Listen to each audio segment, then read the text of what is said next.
बिस्मिल्लाहिर्रहमानिर्रहीम। Yes students, आज हमारे पास टॉपिक है बच्चे सेल एंड स्पेसिफिसिटी।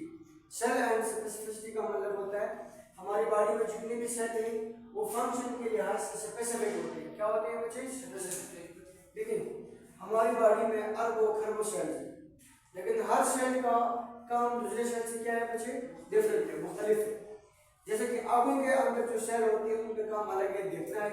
कानों के सेलों का काम अलग है, सुनना है। दिमाग के सेलों का काम अलग है, सोचना है, पैगाम पहुंचाना है। गुर्दों के सेलों का काम अलग है, फेफड़ों के सेलों का काम अलग है। समझ आ रही है ना? इसको बायोलॉजी में हम क्या कहते हैं? Cell and specificity. Specific cell is the basic structural and functional unit of living. हमें पता है सेल जिंदा चीजों का बुनियादी इकाई है, उसकी साख बनाने का और उसके अंदर काम करने का। तो काम की वजह से, बनावट की वजह से सेल स्पेसिफिक बनता है। क्या बनता है? स्पेसिफिक बनता है। जैसे कि सेल मिलते हैं तो टिश्यू बनता है, टिश्यू मिलता है तो ऑर्गन बनता है। जैसे कि सेल स्पेसिफिक फंक्शन करता है, एक सेल एक फंक्शन के लिए। उसी सेल से जो टिश्यू बनेगा उसका भी एक ही फंक्शन होगा, उस टिश्यू से जो ऑर्गन बनेगा उसका भी क्या है? एक ही फंक्शन होगा। यानी कि सेल से लेकर तरतीब आगे जा रही है, ऑर्गेनिज्म तक। सेल का जो फंक्शन होगा, फिर आगे टिश्यू का जो फंक्शन होगा, फिर ऑर्गन का।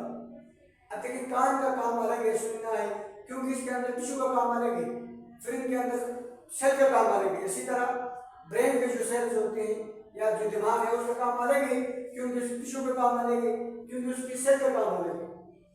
Every organ is a specific for function. Her organ बहुत ही स्पेसिफिक है, खास होता है फंक्शन के लिए, due to specificity of cell. क्यों? क्योंकि उसके अंदर सेल के अंदर स्पेसिफिसिटी, क्योंकि इसके सेल के अंदर ये बात है कि आपने सेल से काम करना है। एवरी ऑर्गन डिफरेंट फंक्शन, हर ऑर्गन का काम अलग है। एवरी टिश्यू डिफरेंट, हर टिश्यू का काम डिफरेंट है। फंक्शन डिफरेंट, फंक्शन डिफरेंट क्यों है? डिफरेंट फंक्शन ऑफ सेल, क्योंकि सेल का फंक्शन डिफरेंट है, सेल डिफरेंट है, डिफरेंट कंपोजिशन। अब ये वजह क्यों है? क्योंकि सेल की एक बनावट डिफरेंट होती है और सेल की नेचर डिफरेंट होती है, वो मुख्तलिफ काम के लिए बना होता है। ठीक हो गया?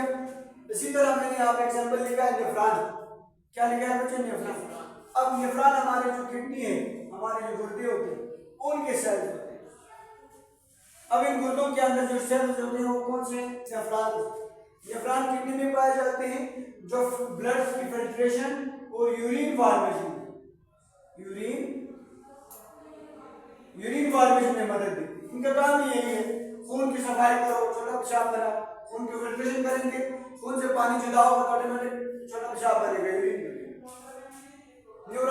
न्यूरॉन का काम अलग है, जिनको हम नर्व सेल या नर्व टिश्यू कहते हैं, नर्व कहते हैं। समझ आ रही है ना? न्यूरॉन ब्रेन में पाया जाता है, ये ट्रांसमिटिंग इंफॉर्मेशन, ये हमारी बॉडी में पैगामात को मुंतकिल करने में, पैगामात को इधर से उधर भेजने के लिए काम करता है। ठीक हो गया? अब आप मुझे बताओ, क्या नेफ्रॉन को जब हमने दिमाग के अंदर डालूंगा तो दिमाग के खून को फिल्टर करना शुरू कर देगा? नहीं, क्योंकि उसका काम अलग है, उसकी बनावट अलग है। और एक गुर्दों में से आप नेफ्रॉन को दिमाग में डालोगे, दिमाग आपके गुर्दों का काम नहीं कर सकता है। और आप ब्रेन से न्यूरॉन को निकाल कर गुर्दों में डालो, आपकी गुर्दे सोचने का काम करेंगे। ये इम्पॉसिबल है। क्यों? फिर इसकी टिश्यू की कंपोजिशन, फिर इसकी स्ट्रक्चर की कंपोजिशन टोटली डिफरेंट है, तो ये काम नहीं कर सकते। हर सेल वही अपने ऑर्गन में काम कर सकते हैं। समझ आ रही है? जेल एंड स्पेसिफिसिटी का मतलब ही यही है। इसके अलावा ऑप्टिक सेल्स हैं जो हमारे आई में पाए जाते हैं और किसका काम करेंगे?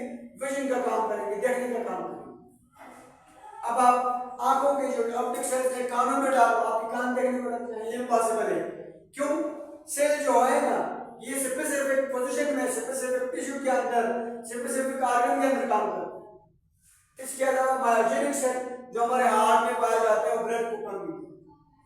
ऑस्टियोसाइट्स सेल्स हमारे बोन में पाए जाते हैं।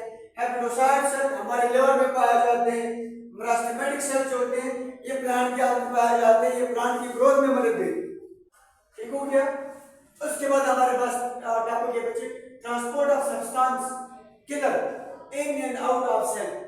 कोई भी सब्सटेंस या हमारे पास जो सेल है, कोई भी सब्सटेंस मूव करके सेल के अंदर जाएगा या सेल से आउट होगा, इसको हम ट्रांसपोर्ट ऑफ सब्सटेंस कहते हैं, in and out of cell. Essential substance